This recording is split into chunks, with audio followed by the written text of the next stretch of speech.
Halo adik-adik, Om Swastiastu. Perkenalkan, nama saya Niwara Kawyasini dengan NIM 201103124 dari kelas 3A. Di sini saya akan menyampaikan materi tentang konsep bangun datar, kesebangunan, dan kekongruenan segitiga. Nah, jadi yang pertama itu kita akan belajar tentang konsep bangun datar.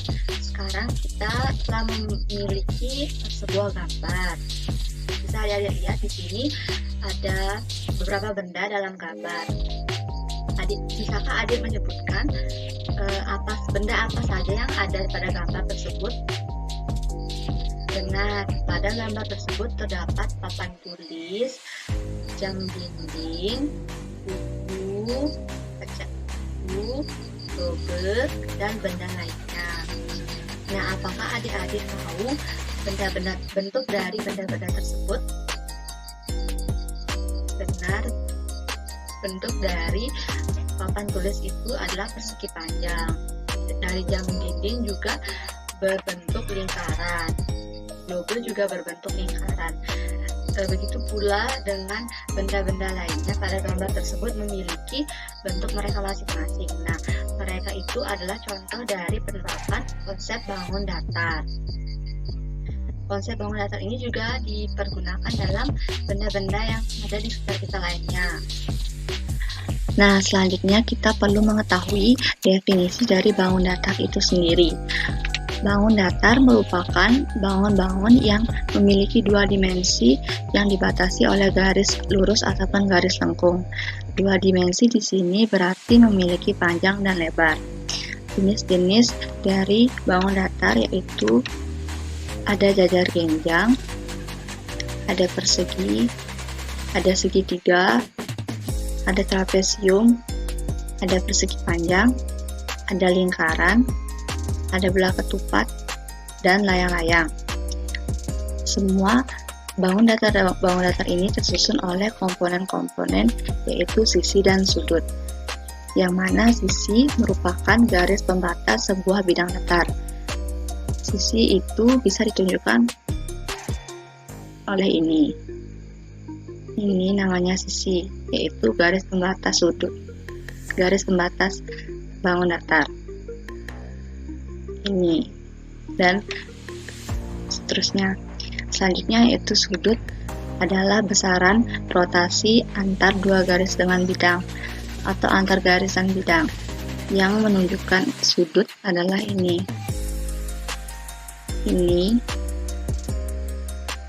dan yang lainnya. Bangun-bangun datar ini memiliki sifat dan karakteristiknya masing-masing, yaitu yang pertama persegi. Sifat-sifat persegi yaitu yang pertama memiliki 4 sisi yang sama panjang, 2 pasang sisi yang sejajar. Yang kedua mempunyai 4 sudut siku-siku, dan yang ketiga memiliki 2 diagonal yang saling berpotongan tegak lurus. Yang kedua yaitu persegi panjang, yang mana memiliki sifat-sifat yang pertama yaitu memiliki 2 pasang sisi yang sejajar dan sama panjang. Yang kedua yaitu keempat sudutnya siku-siku, dan yang terakhir memiliki 2 diagonal yang sama panjang. Segitiga.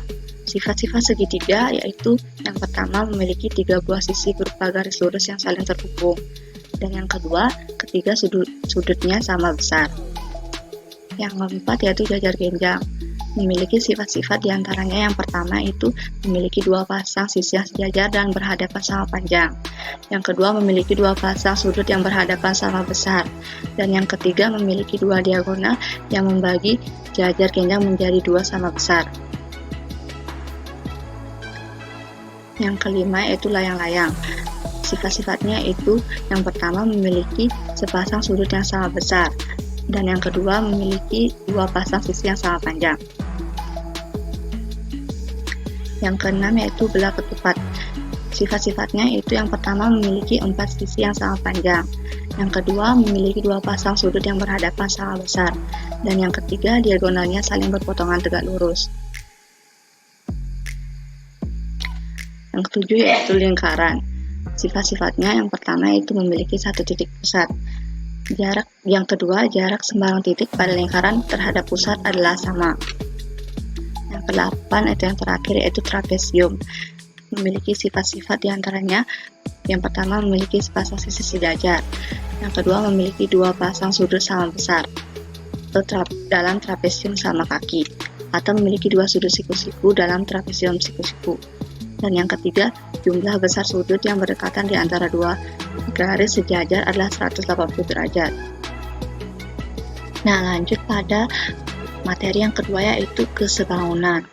Kesebangunan merupakan ketika dua atau lebih buah bangun datar memiliki sudut atau bentuk yang sama, meskipun ukuran keduanya itu berbeda. Kesebangunan itu dilambangkan oleh simbol seperti ini. Bangun-bangun datar dinyatakan sebangun jika yang pertama itu perbandingan panjang sisi yang bersesuaian senilai, dan sudut yang bersesuaian besarnya itu sama. Contoh dari bangun datar yang sebangun yaitu dapat dilihat dari gambar trapesium tersebut. Dari gambar tersebut kita tahu bahwa bangun datar tersebut yaitu sebangun karena sudut-sudut yang bersesuaian itu memiliki besar sudut yang sama, yaitu sudut ABC. Ini sudut A, B, C itu dengan sudut EBC. E, B, C. Selanjutnya sudut BCD, B, C, D dengan sudut BCF, B, C, F. Selanjutnya itu sudut CDA, C, D, A dengan sudut CFE, C, F, E. Serta sudut BAB yaitu D, A, B dengan sudut FEB, F, E, B. Jadi sudut-sudut tersebut sebangun. Yang selanjutnya, yang materi yang terakhir yaitu kekongruenan segitiga. Segitiga yang kongruen adalah segitiga yang memiliki bentuk, sudut, serta ukuran yang sama besar.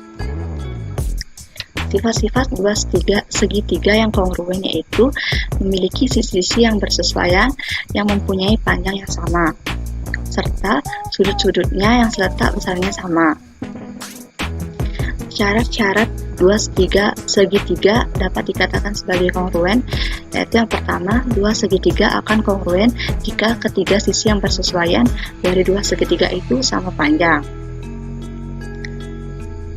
Yang kedua yaitu dua segitiga akan kongruen jika dua sisi pada segitiga pertama sama panjang dengan dua sisi yang bersesuaian pada segitiga kedua, dan besar sudut apit dari kedua sisi tersebut sama.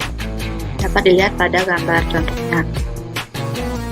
Dan yang terakhir yaitu dua segitiga akan kongruen jika dua sudut pada segitiga pertama sama besar dengan dua sudut yang bersesuaian pada segitiga kedua, dan sisi yang merupakan kaki persekutuan kedua sudut sama panjang. Dapat dilihat pada gambar ini. Nah, mungkin adik-adik sedikit bingung dengan perbedaan kesebangunan dengan kongruenitas. Hal dasar yang membedakan keduanya yaitu kongruen itu sisi-sisi yang bersesuaian harus sama panjang, sedangkan pada kesebangunan perbandingan sisi-sisinya yang bersesuaian harus sama besar.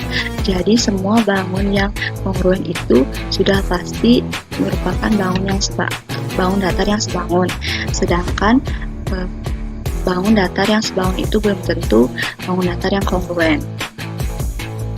Nah, tibalah kita pada akhir pembelajaran hari ini. Terima kasih atas perhatiannya.